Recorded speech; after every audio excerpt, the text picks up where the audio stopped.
At 17, aged out of the system and 5 months on the street, Jonah Keller had exactly $10 folded in his sock and one broken watch that had belonged to his dead mother. He didn't spend that 10 on food. He spent it at a storage auction. On the one unit every professional in the lot had already walked past laughing, a dead man's stall crammed with hundreds of stopped clocks and rusted tools, tagged owner deceased, no heirs. The other bidders howled when the boy raised his hand. Then the door rolled all the way up, the laughing stopped, and every reseller went quiet because what that lonely old clockmaker had hidden inside those broken clocks was worth more than the building they stood in. And it had been waiting 14 months for the one person patient enough to open them.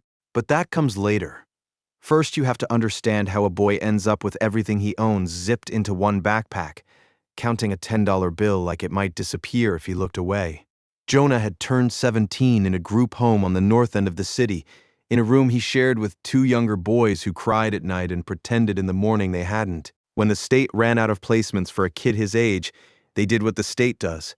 They handed him a folder, a bus pass, and a list of shelters, and they wished him luck. That was in early spring. By the time the nights started turning warm again, he had learned the whole geography of being invisible. He knew which gas station left its bathroom unlocked after 10, and which church basement 3 blocks over served hot food on Thursdays without ever asking questions. At night, he slept in the covered stairwell behind a shut-down laundromat, where a broken awning kept most of the rain off, and the concrete still held a little warmth from the dryer vents that used to run there. None of it meant he was helpless. That was the thing people got wrong when they looked at him and looked away. Jonah could fix things.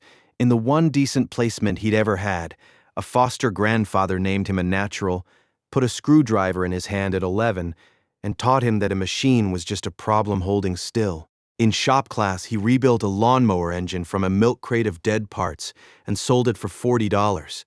He could take a thing apart, understand why it had failed, and coax it back to running.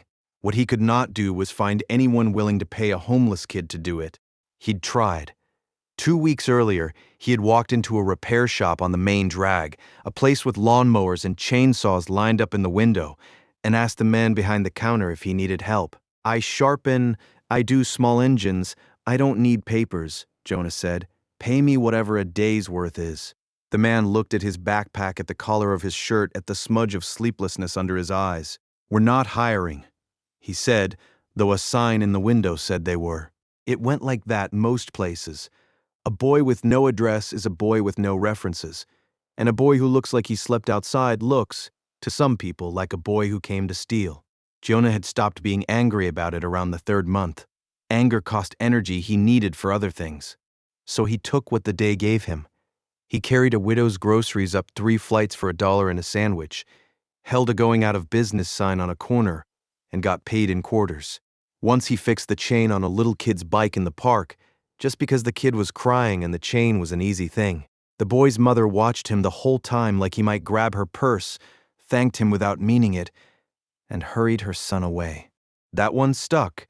He never quite knew why that one and not the others.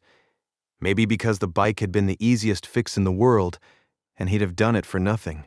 And still she had looked at him like that. The pocket watch was the exception he never touched. It was small and silver, worn smooth at the edges, and it had stopped years ago at 11 minutes past 4. His mother had carried it until the night she died, when Jonah was 7. A caseworker had put it in a manila envelope with his name on it, and it had followed him through 9 placements and 1 group home without ever once telling time. He could have opened it. He knew, roughly, how, but he never did. Some part of him was afraid that if he took it apart he would find it was beyond him, and then he would have nothing left of her at all. That was the boy who walked into the storage lot on the last Saturday of the month, because a man named Ott, who ran the place, paid him in cash to sweep the drive and haul the busted units to the dumpster. The lot sat at the ragged edge of town, where the road gave up being paved. 200 orange doors in long tin rows, a chain-link fence, a gravel drive that ate through a broom in a season. Ott was somewhere past 60, built like a fire hydrant, and he did not smile so much as decide occasionally not to frown. He had let Jonah sweep for the last 2 months without ever asking where the boy slept, which was its own kind of kindness. Auction day. Ott grunted when Jonah came through the gate. Vultures'll be here at noon. Sweep the row and stay out from underfoot. There was a dog. There was always the dog now. A big graying shepherd mix with one torn ear had been living around the lot since before Jonah started, sleeping under the office trailer, ribs showing through a coat that had gone dull. Ott fed it scraps and cursed it and called it a nuisance, but Jonah had noticed the old man kept a bag of kibble behind the counter that a man who truly wanted a dog gone would not have bought. "What's his name?" Jonah asked once. "Ain't mine to name. Belonged to a tenant. Old fella died and the dog just stayed." Ott spat. "Called him Fritz, I think." Heard him say it once, through the door. Fritz. The dog answered to it, more or less, and that morning he answered to Jonah, trotting the row at his heel while he swept, watching him with brown eyes that seemed to be waiting for something. Jonah split his church basement roll with him at mid-morning, half and half, though he could not afford to feed anything, least of all himself. The buyers came at noon, like Ott said. Pickup trucks and cargo vans, men with tape measures and flashlights, and that hungry, bored look of people who did this every weekend. Jonah knew a few faces. He knew Denton Cobb best, because Cobb was loud, and because Cobb had once told him to move his carcass out of the aisle, like Jonah was a thing and not a person. Cobb was 50-some, heavy through the middle, with a resale outfit and a grin he wore like a tool. He worked the crowd, shaking hands, already talking prices before a single door was open. The auctioneer was a thin man with a clipboard who cut a padlock, threw a door, gave everyone 60 seconds to look, and started the bidding. The first unit went for $300, furniture and boxed kitchenware. A dirt bike under a tarp pushed the second one to $550. Down the row they went, door after door, the pros bidding fast and hard, and Jonah leaned on his broom and watched money change hands over other people's forgotten lives. Then they reached the last door in the row, and the auctioneer's voice went flat with disinterest. Unit 119. Owner deceased. No heirs located. 6 months in arrears. Contents as is. He bent, cut the lock, and heaved the door up to waist height. Then all the way. "Let's have a look." The crowd shuffled forward and then, almost as one, shuffled back. The unit was full of clocks. Somebody had arranged them with real care, dozens of them, the way a man arranges the things he loves. Mantel clocks and wall clocks, and a tall floor clock in the back corner with its pendulum gone still. Shelves of pocket watches in wooden trays. 2 heavy workbenches crowded with tiny tools, jars of gears, loops and files, and a green-shaded lamp. Ledgers, a rolling stool worn pale where a body had sat for decades, and dust over all of it, a soft gray fur that said no. One had opened this door in a long, long time. "Tinker's junk," Cobb announced to the row, loud enough to carry. "Old man's hobby. You couldn't give that away at a yard sale. Half of it don't even run." A ripple of laughter. Someone said clocks were dead weight. Nobody wanted clocks. You couldn't move a clock if you paid folks to take it. The auctioneer nodded like he agreed. "Contents as is, gentlemen. I've got to sell it or the county hauls it. Who'll start me? Give me $50. Silence.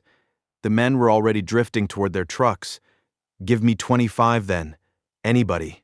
25 to clear the unit. Nothing. Cobb laughed again and turned his back. $10. The auctioneer said, almost to himself, $10 and it's yours, whoever wants the headache. Jonah's hand came up before his mind had finished arguing with it. 10, he said.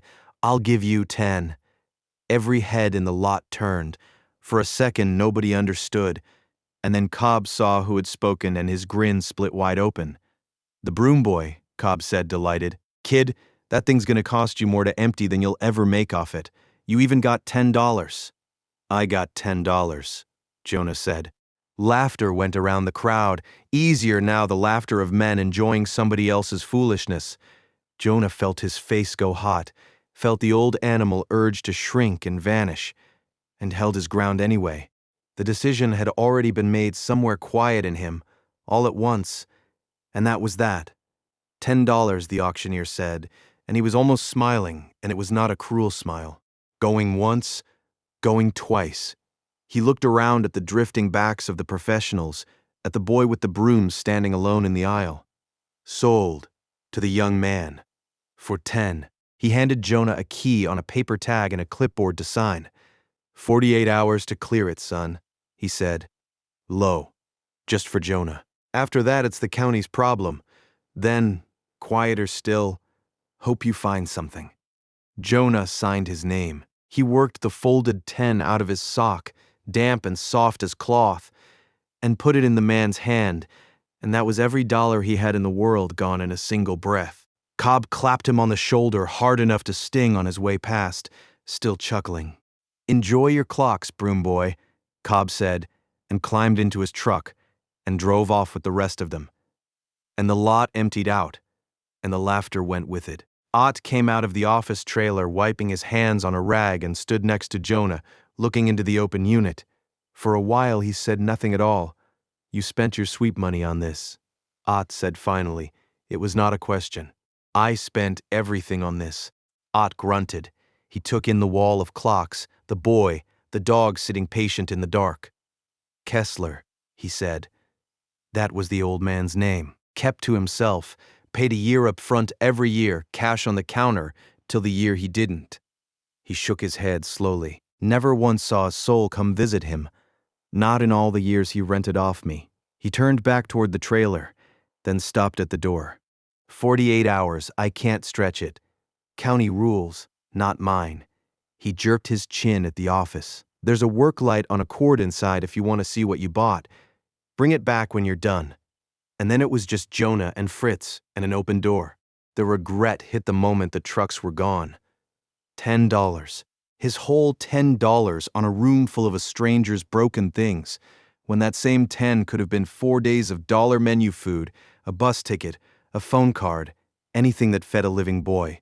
He stood in the mouth of the unit and the smell of it rolled over him. Old oil and paper and dust and something faintly sweet, machine oil gone rancid, and his stomach clenched around nothing. That was stupid, he told the dog. That was really stupid. Fritz did not think it was stupid. Fritz walked straight past him into the dark of the unit, like he had done it 1,000 times, threaded between the benches, and stopped at the far workbench, the one under the boarded window. He sat down in front of it. He looked back at Jonah and whined, low, and pawed once at the leg of the bench. That's not. Jonah started and stopped. The dog had gone into that unit like he owned it, like he was home. Jonah followed him in. Up close, the clocks were even more than they'd seemed from the aisle. There had to be 200 of them, more, each one with a small paper tag tied to it in faded string. He turned one over. A tag on a walnut mantel clock read, in a careful, old-fashioned hand, Mrs. Adair, Mainspring, 3rd of June, and a year 15 years gone. Another read Delacroix chimes, do not force. A third simply said, Widow Pruitt, no charge. Every clock had a name. Every single one. These weren't a hobby. They were somebody's work. Somebody's whole life of work, wound around the lives of half the town. And none of it had ever gone home. He moved deeper in. The floor clock in the back corner stood taller than he did, its wood almost black with age, the long pendulum hanging dead behind a glass door. A calendar on the wall was more than a year out of date. One Thursday circled in red for a reason no one alive would ever know now. There was a coffee mug on the near bench with a hard brown ring dried into the bottom. A pair of reading glasses folded beside it. A cardigan hung over the back of the rolling stool, gone stiff with dust, still holding the shape of the shoulders that had worn it. A man had sat here, right here on this stool, day after day, year after year, fixing the town's time, one small broken thing at a time. Then one morning he had gotten up and not come back, and the coffee had dried in the cup, and no one had come. Where'd everybody go? Jonah said quietly. Fritz thumped his tail once against the concrete and did not get up. At the workbench where Fritz sat, a clock lay half taken apart, its movement open like something on an operating table, the tools laid out beside it in a neat row that a man had meant to come back to.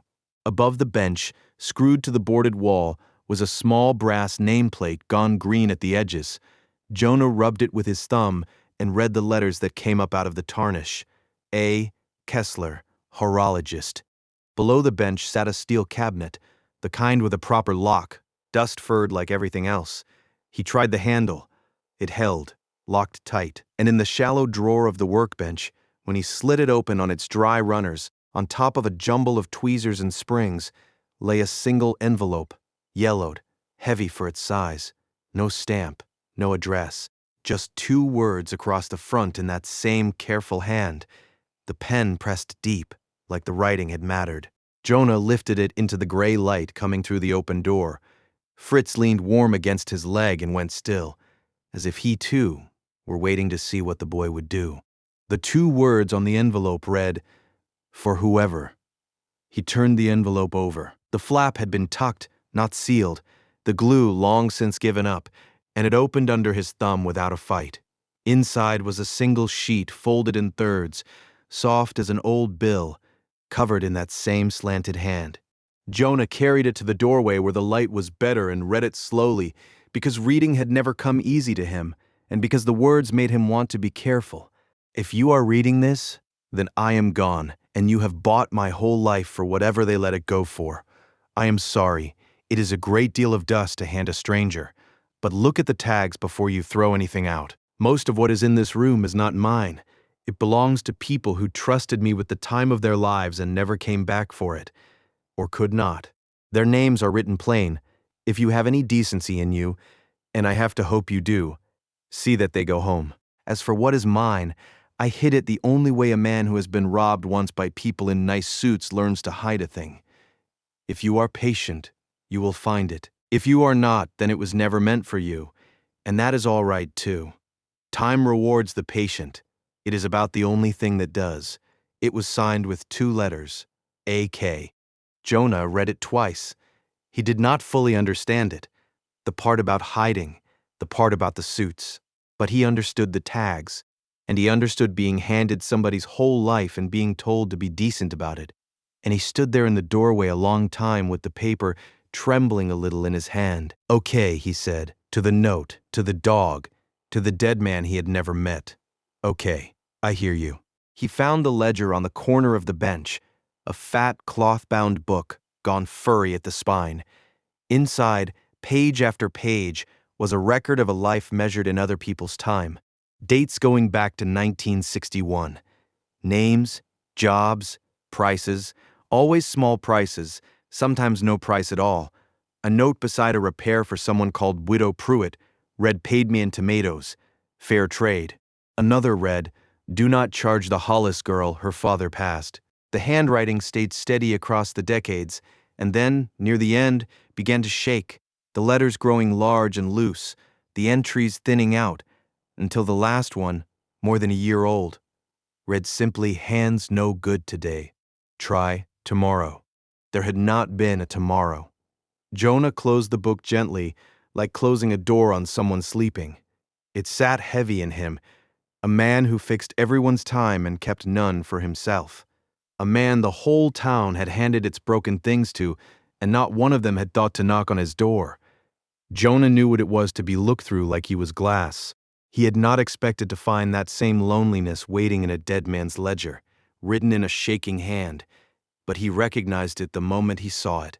August Kessler, horologist since 1961, a man who fixed the town's clocks for tomatoes and never charged the grieving who paid his rent a year at a time in cash and never once had a visitor, and who had died alone on a rolling stool with his coffee going cold and a movement half apart on the bench, waiting for hands that would work tomorrow. By the light coming through the door, Jonah started going through the clocks properly. Most were ordinary mantel clocks and kitchen clocks and cheap alarm clocks, the kind that filled a repair shop. But some were not ordinary. He didn't know clocks. Not really, but he knew quality when it was in his hands. He could feel it in the weight, in the fit of the parts, in the small, stubborn care of the making. A few of these had been built better than anything got built anymore. One of them, a small carriage clock with a face of real enamel and brass gone soft gold, with handling, felt in his hands like it was worth more than every dollar he had ever held put together. His stomach chose that moment to remind him it was empty, had been empty since the church basement the day before, growling loud in the quiet unit. He could pawn one clock. Just one. The carriage clock would feed him for a month. Longer. Nobody would ever know. The old man was dead. The county would have crushed all of it into a dumpster by Monday anyway, and here was a boy who had not eaten a real meal in 2 days, holding a fortune in one hand. But the clock had a tag. They all had tags. This one read Fournier, wedding gift, handle with care, and a date.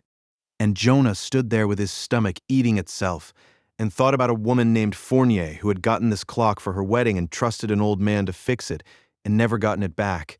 He set it down, carefully, back exactly where it had been. "They're not mine," he said out loud, and it was easier to hold on to once he had said it. None of it's mine. He needed to know what he was actually looking at. He needed somebody who understood clocks, and there was only one place in town left that might. He'd walked past it 100 times without ever going in, a narrow storefront downtown with a faded gold sign that read Loomis Clock and Watch, and a window full of timepieces all set to different hours. He tied a length of twine to Fritz for a leash, wrapped the carriage clock, and 2 others in the dead man's cardigan, and walked the 2 miles into town with the dog trotting beside him, and a fortune he refused to keep bundled under his arm. A bell over the door rang when he pushed inside. The shop smelled of oil and brass and old wood, and it ticked everywhere, 100 small heartbeats out of step with each other. Behind the counter sat a woman who had to be near 80, small and straight-backed, with white hair pinned up in a loop pushed up on her forehead. She looked at the boy, at his backpack and his dog and his bundle, and her face closed like a shop at the end of the day. "We don't buy off the street," Vera Loomis said, "and no dogs." "I'm not selling," Jonah said. "I just want to know what these are. There's a pawn shop 4 blocks down for whatever you've got wrapped up in that sweater. They're not stolen." He heard how sharp it came out and made himself slow down. "Please. I bought a storage unit, and it's full of clocks, and I don't know what I have, and I don't want to do the wrong thing with them. I just need somebody who knows." Something in that reached her, or maybe it was that he had said the wrong thing instead of the right thing, wrong being harder to fake. Her eyes went to the bundle. "Set it down. There. Gently, or so help me." He unwrapped the carriage clock on the counter. The old woman went still. She did not touch it at first. She looked at it like a face she had not expected to see again, then turned it over in her thin hands, opened the back with a tool she produced from nowhere, and bent close with a loop. For a long moment, the only sound in the shop was all those clocks ticking. "Where did you get this?" she said, and her voice had changed. "The storage unit. There's hundreds of them. 2 whole workbenches. Tools. A big tall one in the back. This movement was serviced by hand. Recently, in the scheme of things. Cleaned, rebushed, the mainspring replaced with more care than the thing is even worth." She looked up at him, and the loop magnified one pale eye enormously. "There is exactly one man who ever worked like this, and he has been dead more than a year." Jonah swallowed. August Kessler. The name landed in the shop like a dropped tool. Vera Loomis set the carriage clock down very slowly and pressed one hand flat on the counter to steady herself. "You bought August's unit," she said, "for $10. Everybody laughed. He didn't know why he told her that part. "I didn't know who he was. There's a note. He said the clocks belonged to other people and I should get them home. I'm trying to do that. I just don't know how." The dog had been sitting quiet by the door. Now Fritz got up, crossed the shop, and put his gray head against the old woman's knee where she sat, and looked up at her. And Vera Loomis looked down at him and her whole hard face came apart. "Oh," she said softly.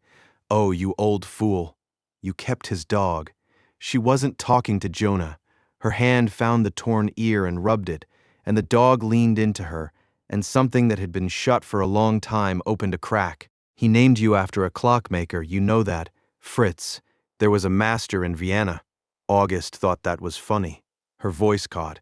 Nobody else ever thought August was funny. "You knew him," Jonah said. "I knew him 50 years. She wiped her eyes with the back of one hand, brisk, embarrassed. "We had this shop together once. Loomis and Kessler. It said on the glass, before it said just Loomis. We were going to. Well, she stopped. We had a falling out. A long time ago, over a thing that mattered less than we let it. He took his half and opened up across town out of pure stubbornness, and we spent 30 years fixing the same town's clocks 4 blocks apart and not speaking. 2 old fools.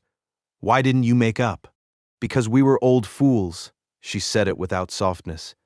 I always thought there'd be time. That's the joke of it, boy. 2 people who fixed time for a living, and we thought we had more of it.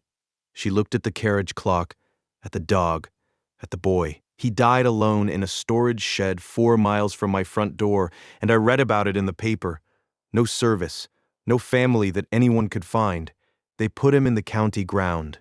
Vera Loomis looked at Jonah then. Really looked. The same close attention she had turned on the clock.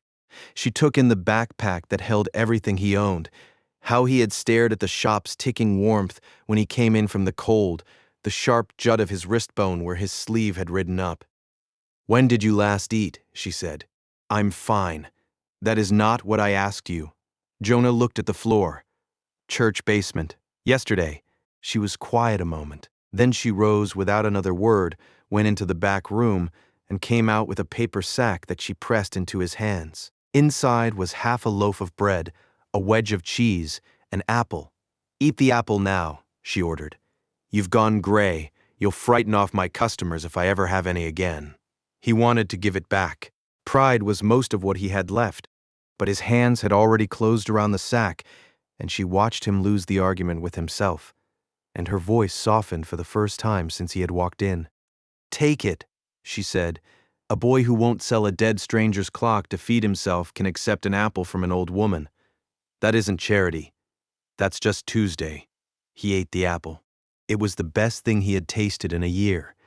The bell over the door rang. Denton Cobb filled the doorway, all grin and belly, a man who had clearly asked around and found out where the broom boy had gone. There he is, Cobb said, easy as anything. Word travels. Heard old Ott's tenant might have had a little something in there after all. He came in like he owned the ticking. Tell you what, kid, that unit's a world of work to clear, and you got what, a day left on the clock? I'll take the whole mess off your hands.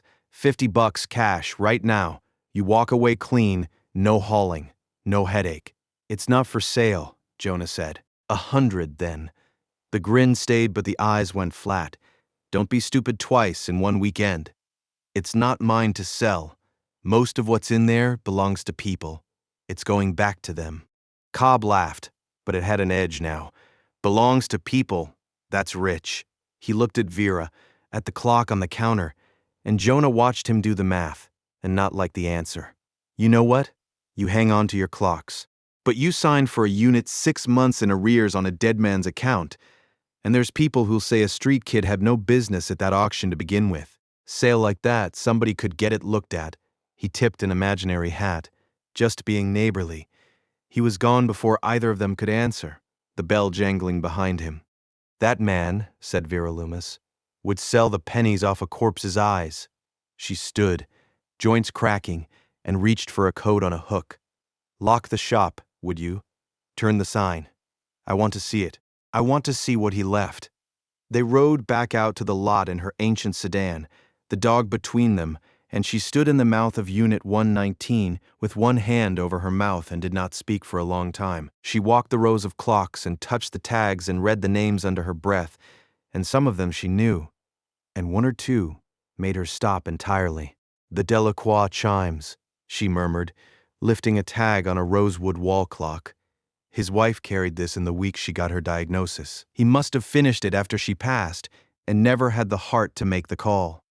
She set it down slow, with both hands. Half these people think August took their money and skipped town, or that he forgot them. He never forgot a single soul in this room.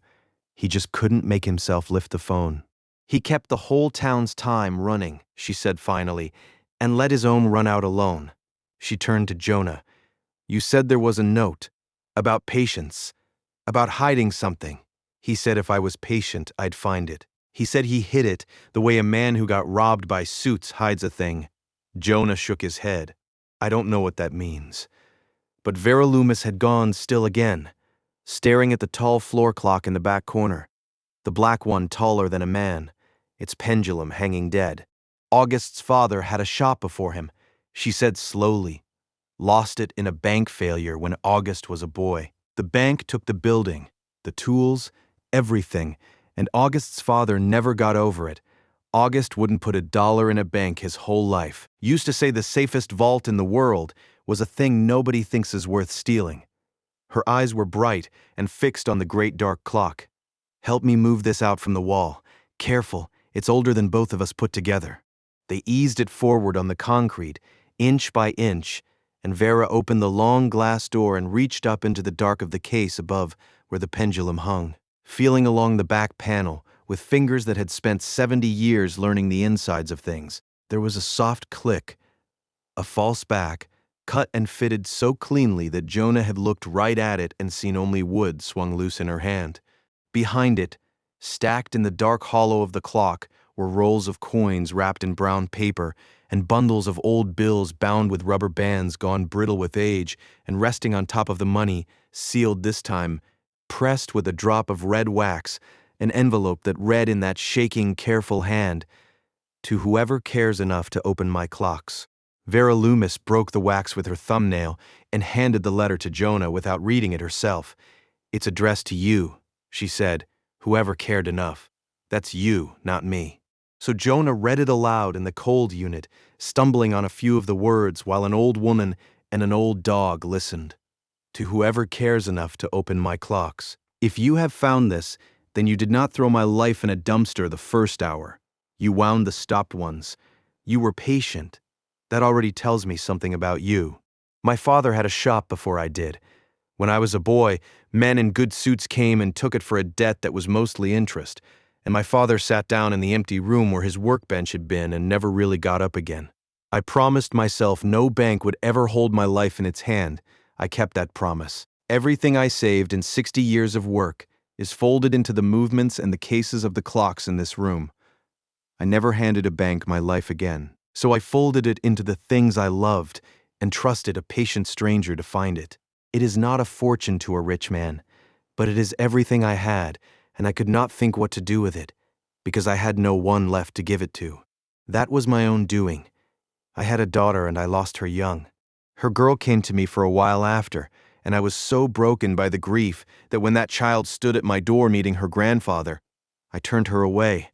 I told myself it was to spare her. The truth is, it spared me. 100 letters I wrote her after that, and mailed not one of them. Pride is a lock with no key. So I leave it to you, stranger, and I ask one thing. Don't let it sit dead in a box. I let it sit dead in me for years, and look what that bought me. Make it keep time for someone. Fix what is broken. Send my customers' clocks home. And if you should ever find my granddaughter, tell the child the old fool never once stopped winding the watch she gave him. August Kessler. For a while nobody said anything. Fritz put his chin on Jonah's foot. Vera Loomis stood with her arms crossed, tight over her chest, holding herself together. And when she spoke, her voice came out rough. 100 letters, she said. He mailed me none either. 50 years, and neither of us could lift a pen. She wiped her face hard. Wind the stopped ones, he said. Come on, boy. Let's see what a lifetime of not trusting banks looks like. It looked like a treasure hunt through 200 clocks. Vera knew August's habits, and August had been a man of patterns. The stopped clocks were the ones with something inside. Behind the false back of a mantel clock, a fat roll of old bills. Screwed into the hollow base of another, a tube of gold coins wrapped in a rag. In the weights of the tall clock, where lead should have been, more coins, heavy and dull, and worth a great deal more than lead. Jonah kept expecting to feel rich. He kept waiting for the thing he had imagined on every cold night the moment a pile of money made the fear stop. It never came. Every roll of bills had a name breathing behind it. A father in an empty room, an old man on a stool, and the money felt less like a prize than like a weight he was being trusted to carry across a river without dropping. By the time the light failed, they had a milk crate half full of money, and Vera sat down hard on the rolling stool and blew out a breath. 60,000, she said. Give or take. More, Once a coin man looks at the gold. She shook her head. The old miser, living on tomatoes and dying on a fortune. It's not mine, Jonah said again. Quiet. No, Vera agreed. Not yet, and maybe not ever. And that's a conversation we have to have, you and I, before that cob creature has it for us. She reached out and picked up a small clock from the bench. A plain thing, dark wood, no bigger than a loaf of bread that Jonah had passed over a dozen times. She turned it in her hands and went very still, and then she laughed. One short, astonished sound. What? Jonah said. This. She held it up like it was made of eggshell. This plain little nothing that Cobb would have thrown in the dumpster. There's a name inside the movement, and a date, and if I am reading it right, a collector would cross an ocean for this clock. It belongs behind museum glass. She set it down with enormous care. It's worth more than everything in that crate, the money he hid. This he just left sitting on the bench in plain sight, because the only people who ever came in here wouldn't have known to steal it. Jonah looked at the plain little clock, and the crate of money, and the 200 tagged repairs, and felt the whole weight of it settle onto a boy who owned one backpack. I don't know what I'm supposed to do, he admitted. He told you what to do. Vera nodded at the letter still in his hand. Fix what's broken. Send the clocks home. The rest we figure out. But we start where he told you to start, because that part isn't complicated. She stood, joints popping. We start giving people back their time. That night, Jonah slept in the unit for the first time, curled in the dead man's cardigan with Fritz warm against his back and the crate of money pushed under the bench. Because leaving it felt wrong and leaving the clocks felt worse. Ott found him there in the morning, looked at the boy and the dog and the 200 clocks, and only shook his head. Rent's paid through the weekend, the old man said gruffly. After that, we'll see. He set a paper cup of coffee on the bench and left before Jonah could think how to thank him. They started that morning. Vera had lived in that town her whole life and knew where the old families still were, and she and Jonah loaded her sedan with tagged clocks and drove them, one by one, to doors that had not thought about them in years. The first was a mantel clock in walnut, its tag reading Mrs. Adair, Mainspring. The house was small and neat, with a wheelchair ramp built over the front steps. The woman who answered was ancient and sharp-eyed, and when she saw the clock in Jonah's arms, her hand went to her mouth. That's Walter's clock, she whispered. That's my husband's clock. It sat on our mantel 40 years. I took it to Mr. Kessler the winter before Walter passed, and then Walter passed, and I couldn't go back for it. I thought it was gone. It was never gone, Jonah said. He fixed it. It runs. He just never got to call you. She took it in both hands and held it against her like a child, and she cried, standing in her doorway, an old woman weeping over a clock. And she made them come in for coffee they did not have time for, and told them about Walter for an hour, and when they left, she pressed a $20 bill on Jonah that he tried 3 times to refuse. You take it, she said fiercely. You brought my husband home. If you have come this far into Jonah's story, stay with me a moment, because the boy who carried a dead man's clock up a wheelchair ramp and gave a weeping widow back a piece of her husband was about to have his own name dragged through the gutter for it. And what he chose to do then is the part I have most wanted to tell you.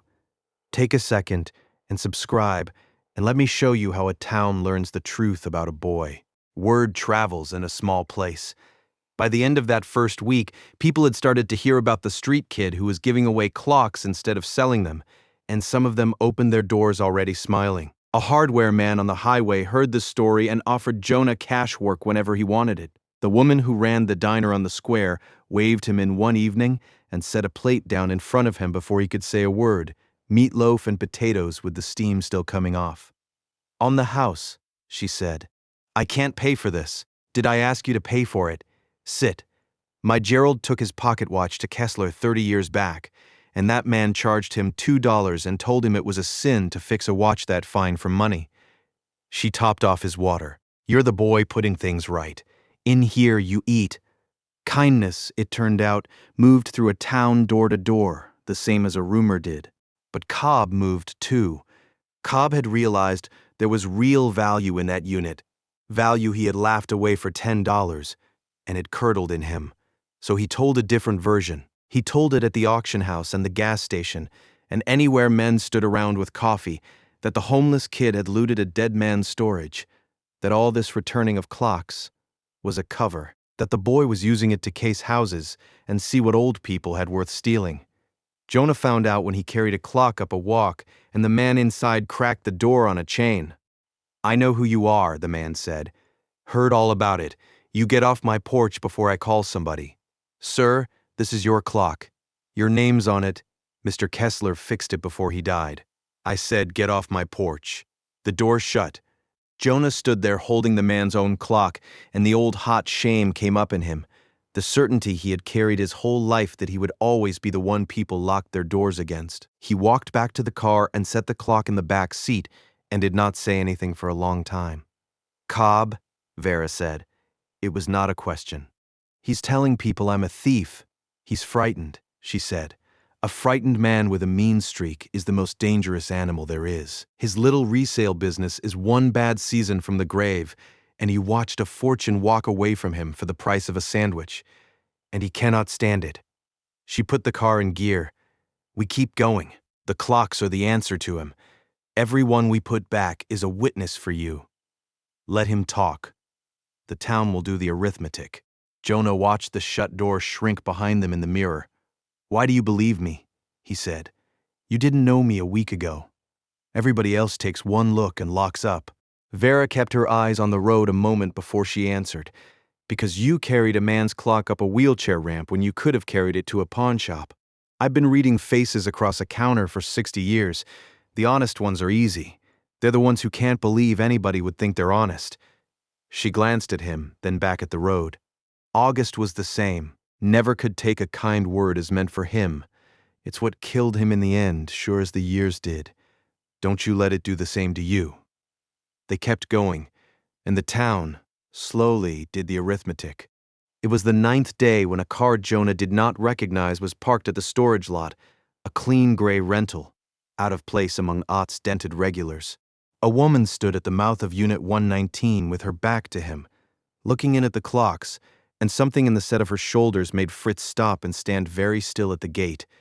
She turned. She was maybe 30, dark-haired, dressed plain and good, with a face handsome and hard and tired all at once. Her eyes went to Jonah, to his backpack and his dog, and her mouth thinned. "Are you the one?" she said. "The one who's been in here, going through his things?" "I bought the unit," Jonah said carefully, "at the county auction. Who are you?" "I'm Maren Kessler." She said the last name like a challenge. "August Kessler was my grandfather. I got a letter from a probate court 3 days ago telling me a storage unit in his name had been sold off, and I drove 9 hours to find some kid I never heard of standing in the middle of it with a dog." Her voice climbed. "So you'll forgive me if I want to know exactly what a homeless boy is doing picking through my dead grandfather's life." The word homeless landed hard, exactly where she had aimed it. Jonah felt it and held still and let it pass through him. "His granddaughter," he said. Slow. "You're his granddaughter." "That's what I said. He wrote about you." Jonah's throat had gone tight. "In a letter, he said if I ever found you to tell you something." For half a second, the hardness in her face flickered. Then it slammed back down harder than before, because hope is the most frightening thing there is to a person who has run out of it. "I don't want to hear whatever you think you know about my family," Maren said. "I want to know what's been taken out of here. And I want it back, because whatever that old man left, it is his bloods, not some street kids who got lucky at an auction." She was shaking now, and Jonah could not tell any more how much was anger and how much was grief wearing anger's coat. "Do you understand me? It belongs to family." "Okay," Jonah said. She blinked. "What?" "Okay. Your family. It's yours." He said it simply, the same voice he had used with the note. "I never wanted the money. I've been trying to give it away all week. There's a crate of it. Coins and bills. It's safe. Vera has half at the shop. There's a clock worth more than all of it. It's all here. You can have every dollar. I just want to finish taking the clocks back to the people whose names are on them, because he asked me to, and because it's the right thing." Maren Kessler stared at him like he had spoken a foreign language. She had come 9 hours armored for a fight, and the boy had simply set down the thing she came to take. She did not know what to do with that. Her eyes went past him into the unit, hunting for the trick, the angle, the lie, and found only clocks and tools and a dead man's cardigan on a stool. "There's a lawyer coming tomorrow," she said finally, uncertain now. "The county's. And some man named Cobb has been calling the probate office saying the sale was fraudulent. It's a mess. It's all a mess." She pressed the heels of her hands against her eyes. "I don't even know why I came. I owed him nothing. He shut the door on me when I was 16 years old, and I swore I would never." She stopped. She had drifted, while she talked, to the workbench, and her hand had fallen on the shallow drawer, and she pulled it open without thinking, looking for papers, for a will, for anything official. Under the tweezers and the springs, tucked in the back, was a man's wallet, old and soft and molded to the shape of a body that no longer existed. She picked it up. She opened it. Behind a cloudy plastic window where a license should be was a small photograph creased white along every fold, worn nearly to nothing at the edges from being taken out and put back 1,000 times. A little girl, maybe 6, gap-toothed, squinting into the sun. Maren Kessler went completely still. The unit went quiet, except for the wind and the ticking that had started up in the clocks Jonah had wound. She stood there holding the wallet of the grandfather who had turned her away, looking at her own face at 6 years old, carried against an old man's heart until the day it stopped, and she could not seem to breathe. Jonah did not move toward her. He had spent enough of his life being the one who flinched to know you did not crowd a person the moment the floor gave out under them. "He kept it," Maren said. Her voice had gone small and very young. "He kept my picture, all these years, right here against his chest." She looked up, and the hardness was gone out of her face, and what was left was a 16-year-old girl standing on a porch. "I came to him the year after my mother died. I had nowhere. He opened the door and looked at me and told me to go home. And I didn't have a home, that was the whole point. And I turned around and I never came back. I told everyone he was a cold old man who didn't care about anybody." "There's a letter," Jonah said quietly, pulling August's confession from his backpack, where he had kept it folded against a paper sack of the diner woman's bread. "He left it with the money. He wrote about you. You should read it." She read it standing up. He watched her reach the line about the granddaughter, about the watch, about the old fool who never stopped winding it, and she sat down without meaning to, folding onto the rolling stool where August had died, and she cried without any sound at all, which is the worst way there is. "Behind the picture," she said finally, wiping her face, "there's a key. I felt it. There was." A small flat key had been tucked behind the photograph in the wallet, worn bright at the teeth. Jonah knew what it fit. He crossed to the steel cabinet under the bench, the locked one he had tried the first hour and never gotten open, and the little key turned in it with a click that sounded very loud in the quiet. The cabinet was full of letters, bundles of them, tied in string, hundreds of envelopes, every one addressed to Maren Kessler in that careful shaking hand. And on every envelope the address had been crossed out and written again, and crossed out and written again, a dozen times over, as an old man tried year after year to guess where a girl he had thrown away had run to. Not one had a stamp. Not one had been mailed. Maren pulled the string on the top bundle and worked one envelope open with her thumb. The paper inside had gone soft with age. She read it in a whisper, and because the unit was small, Jonah heard every word. "Dear Maren, you would be 17 today. I drove past the high school this morning like an old fool, thinking I might know your face in the crowd. I did not. Your own face is a stranger to me now, and that is the just punishment for a coward. If you ever read this, know that the porch was the worst thing I ever did, and I have paid for it every single day with the only currency I have left, which is time, of which I have a great deal, and no one to spend it on. Your grandfather, who is sorry." She lowered the letter. She gathered all the bundles against her chest and rocked a little on the dead man's stool, and Jonah went and stood in the doorway and looked out at the gravel so she could come apart in private, because that was a kindness too. That was where Vera Loomis found them an hour later, having driven out when Jonah didn't answer, and she stopped dead in the mouth of the unit at the sight of the woman on the stool. "Oh," Vera said softly. Oh, you're her. You're little Marin. I don't know you, Marin said, not unkindly, just lost. No, but I knew your grandfather 50 years, and I knew your mother when she was your age, and I have been waiting a long time to tell somebody the truth about that man. Vera came in slow and lowered herself onto an upturned crate, her old knees cracking. Your mother was the light of his life.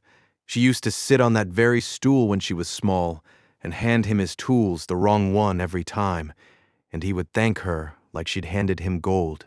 He told me that story 100 times back when we still spoke. After she passed, he never told it once. He never told anybody anything again. When she died, it broke something in him that never set right. And you have to understand about August. When he was in pain, he didn't reach out. He pulled the door shut. Because a bank taught him young that everything he loved could be taken, so he learned to lose things before they could be taken from him. He turned you away that day because he could not survive loving one more person he might lose. It was the great mistake of his life. He knew it within the hour, and he was too proud and too ashamed to knock on the door he'd shut, so instead he wrote you 100 letters he was too much a coward to send. Marin was shaking her head slowly. All I had to do was come back. All he had to do was mail one. Yes, Vera did not soften it. Two people who loved each other, 4 hours apart, each one waiting for the other to move first. I know something about that. I stood 4 blocks from that man for 30 years. Her voice cracked, and she let it. Don't make his mistake, child. That's all any of us can do with it now. Don't make his mistake. Marin stayed in town that night at the motel by the highway, but before she went, she sat with Jonah in the unit while the light drained out of it, both of them among the clocks, and she asked him the question no one had asked him in 5 months. What happened to you? She said. How does a boy end up buying a dead man's storage with his last $10? So he told her, not all of it, but enough. It came out of him in fragments.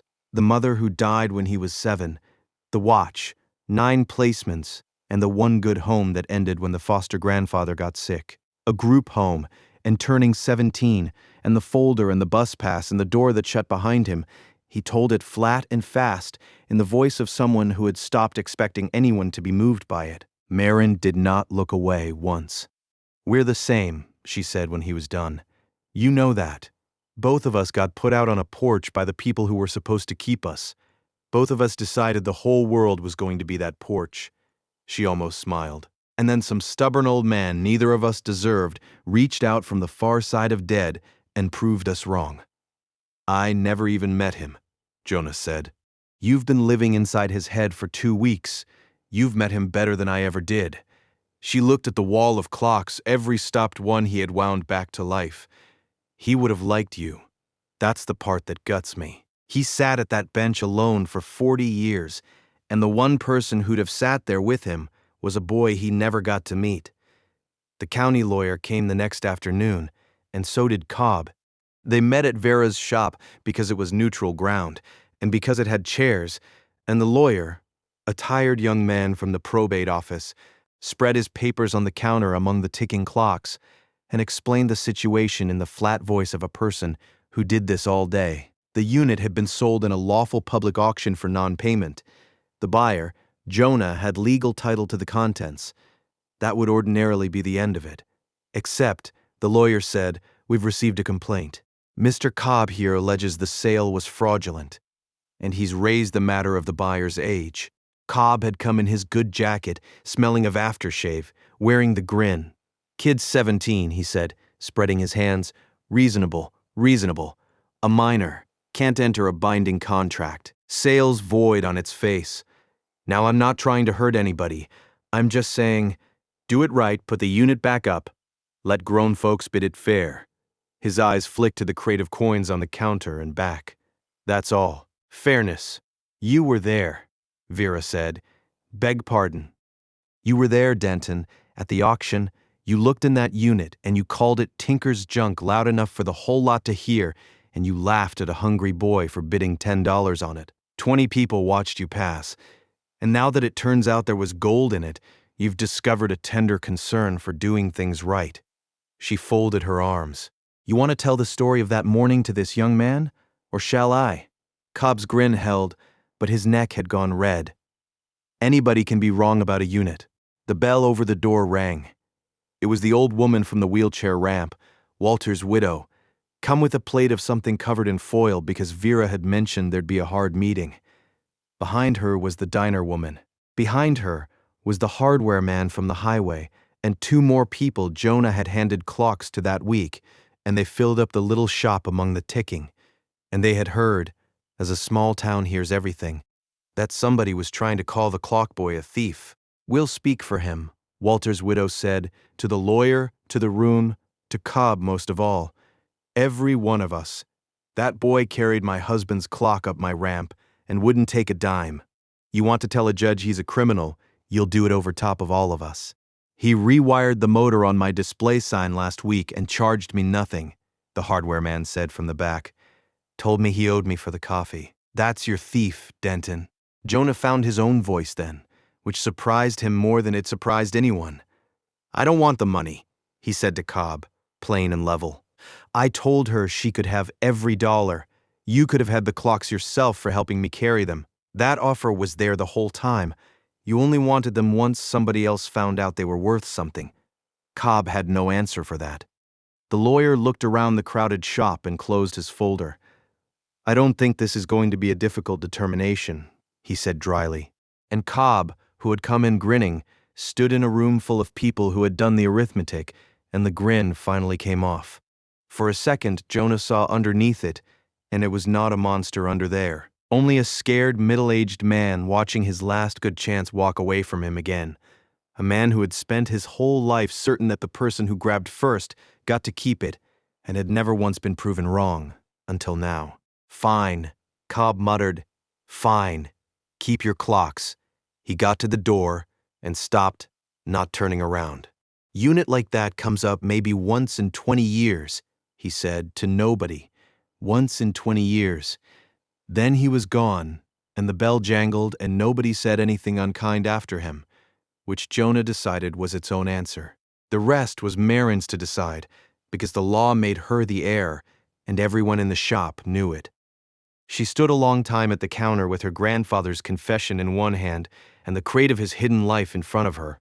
She looked at Jonah, at Vera, at the plain little clock worth more than all the money, at the widow's covered plate. My grandfather died sure that nobody would ever care enough to open that door, she said.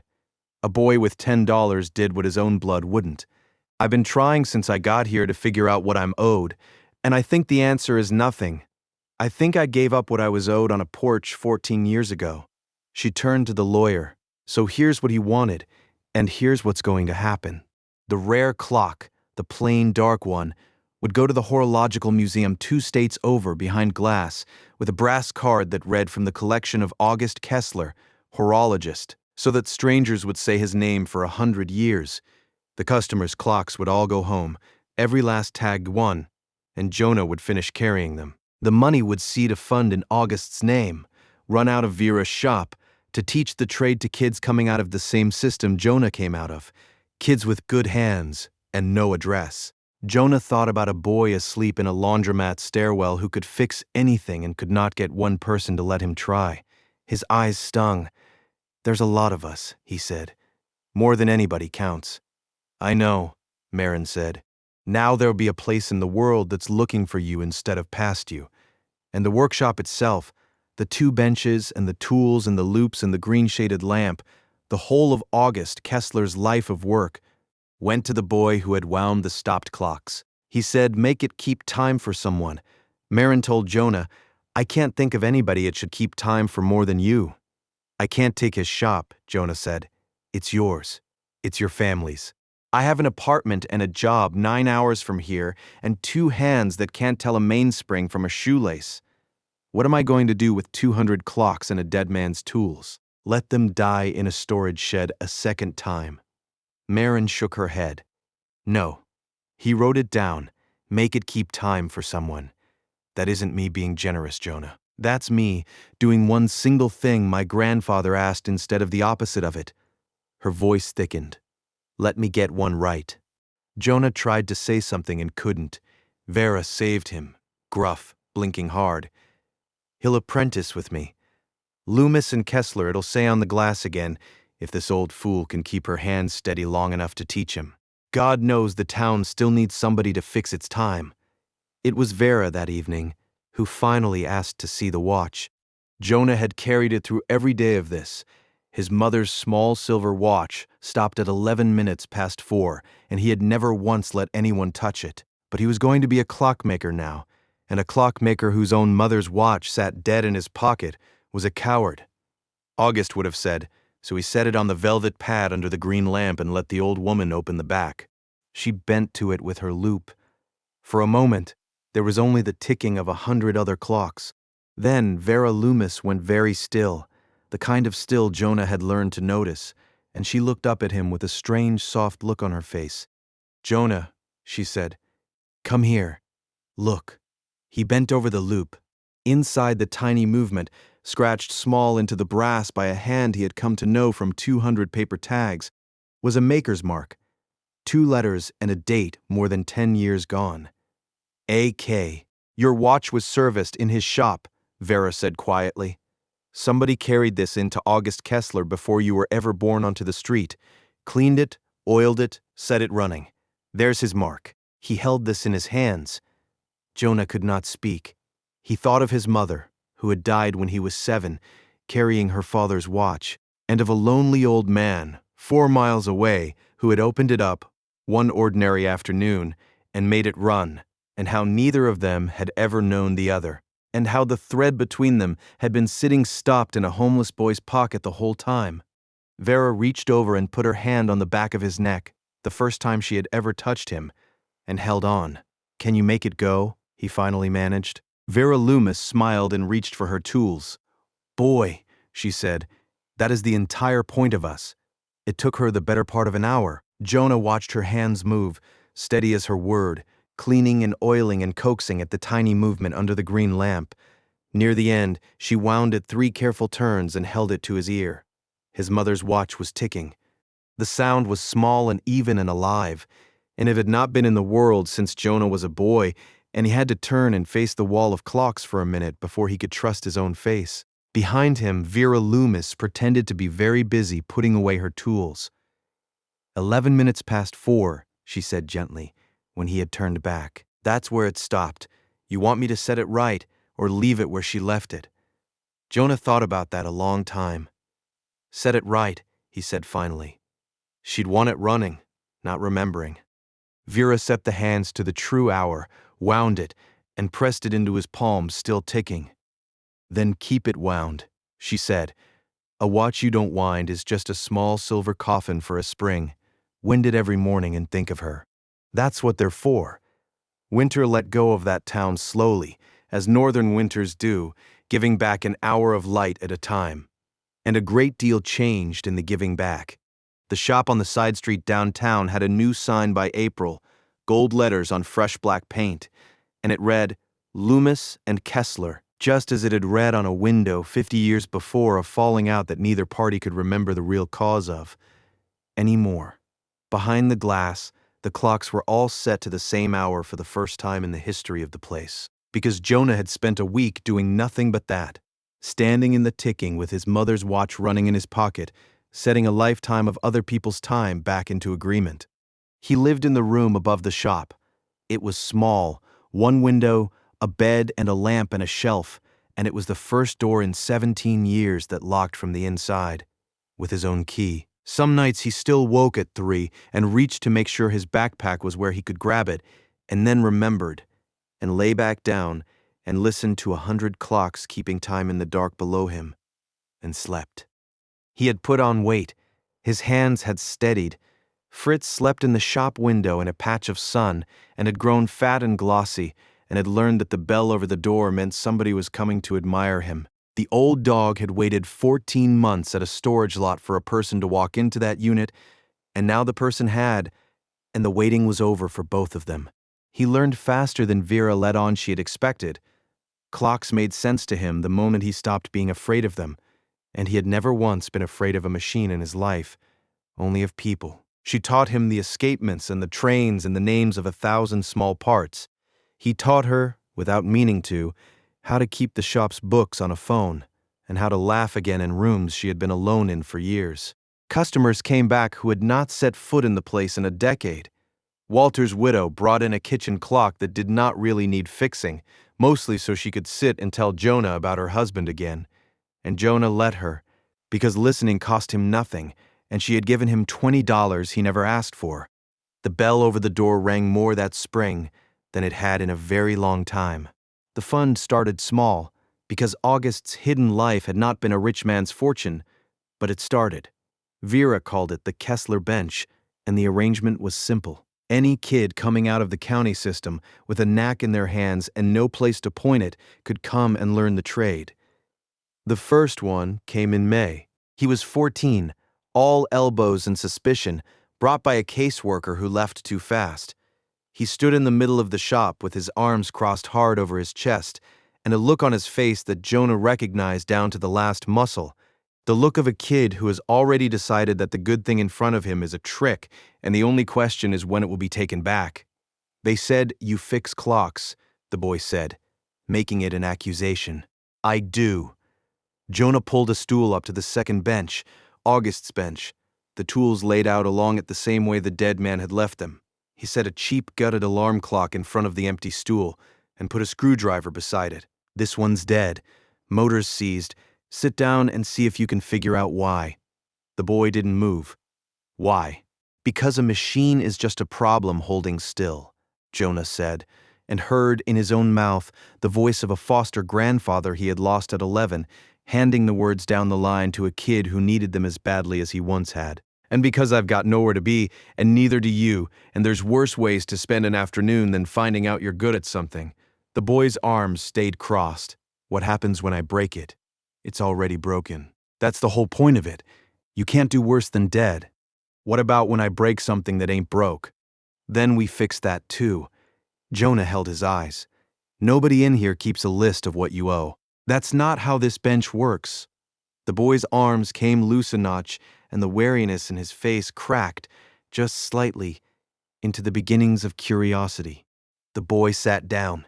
He picked up the screwdriver like it might bite him, and in the park a lifetime ago, a mother had watched Jonah fix a bicycle chain with her purse clutched tight and her eyes full of the certainty that a boy like that would steal from her.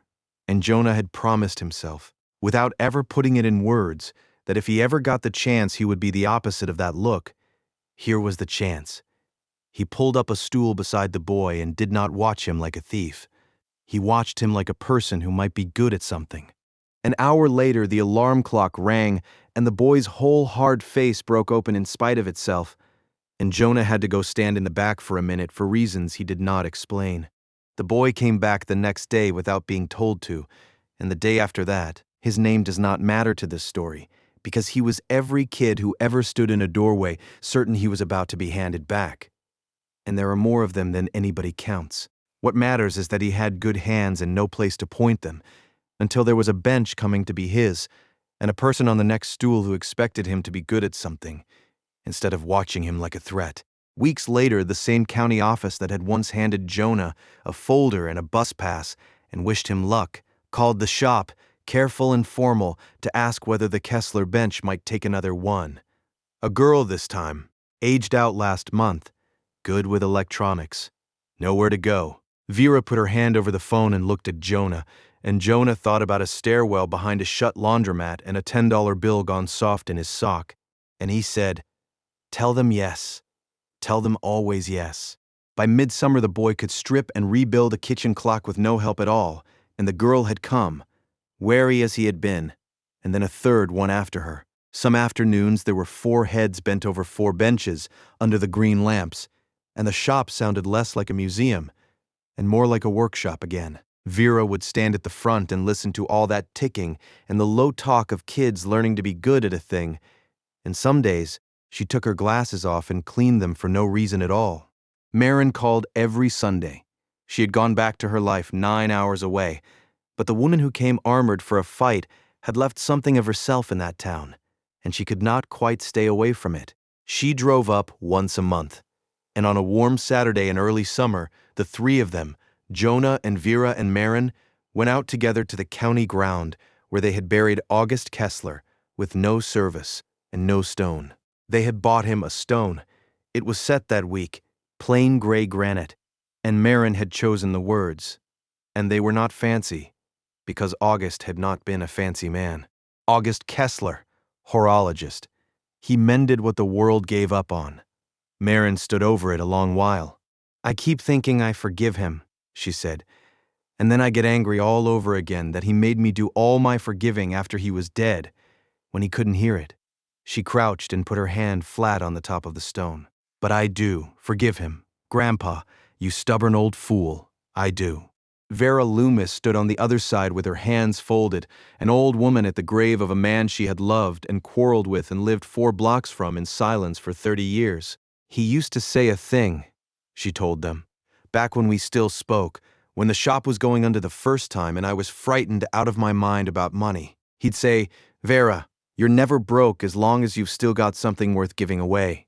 She shook her head slowly. "I thought it was nonsense at the time. A man telling you you're rich when the rent's due." She looked at Jonah. He was the poorest man I knew, and he gave this whole town its time back for 60 years. And then he gave a homeless boy everything he had. I don't think it was nonsense anymore. Jonah didn't say anything. He took his mother's watch out of his pocket. The one August had held in his hands a decade before either of them knew the other existed, and he set it ticking on the top of the stone for a moment. So the old man could hear one clock he'd fixed keeping perfect time, and then he put it back over his heart. On the drive back from the county ground, Marin was quiet a long time, and then she said, not looking over, that she had been thinking about moving back. 9 hours was too far to keep checking on a shop and an old woman and a brother. Jonah said nothing for a mile, because she had used the word brother like it was the most ordinary thing in the world, like it had been sitting there between them all along, and he did not trust his voice. When he could manage it, he told her the room above the shop had a couch, though Fritz had claimed it, and that could be negotiated.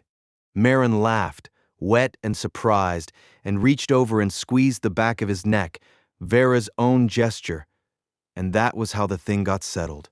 Cobb came into the shop in August, of all the months. Jonah looked up from the bench, and there he was in the doorway, smaller than he'd been at the auction, holding a mantel clock in both arms, like a man holding something he was ashamed of. The grin was gone. Business had not gotten better for him. Everyone in town knew it. "It was my mother's," Cobb said gruff, not meeting Jonah's eye.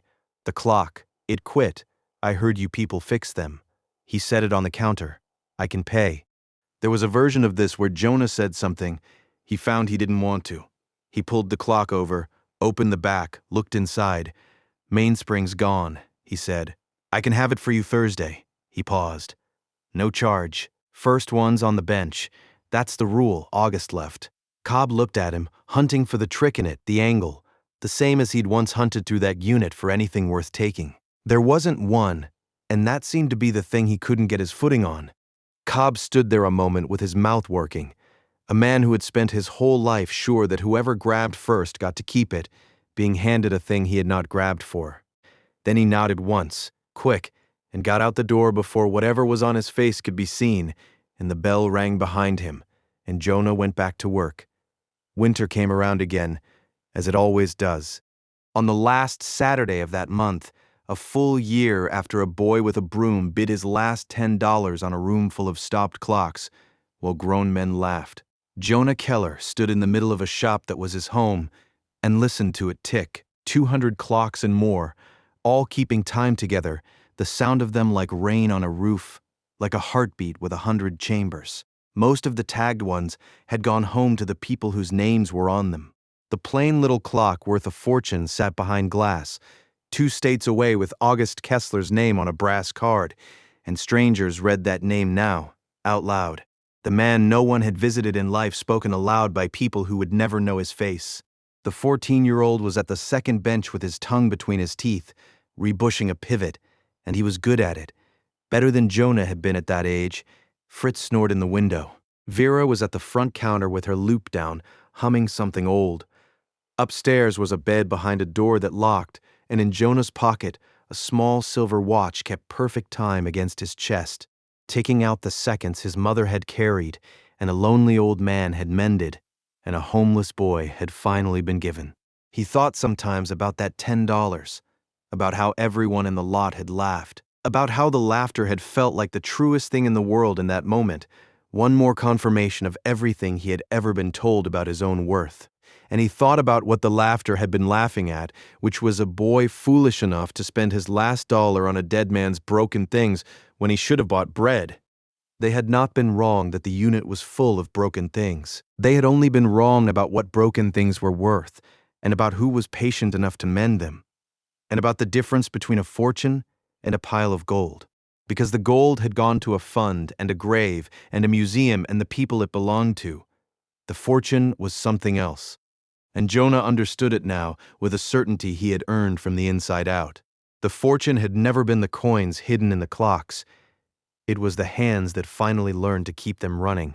It was a locked door opened by the one person patient enough for it, a dog who stopped waiting, an old woman who stopped being alone, a granddaughter who got to say the word forgive out loud, even late, even to a stone. And it was a boy who had been handed nothing his whole life, standing in a warm room full of ticking he had saved, teaching another kid that he was worth something, and knowing, finally, all the way down, that so was he.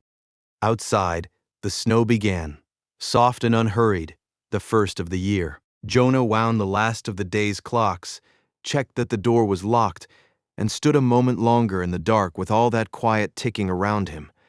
The sound of a town's time kept safe under one roof. Then he climbed the stairs to his own room, his mother's watch keeping the seconds over his heart, and he slept the deep and unguarded sleep of a person with nothing left to protect and no one left laughing, while somewhere below him 100 clocks kept perfect, patient, unbroken time.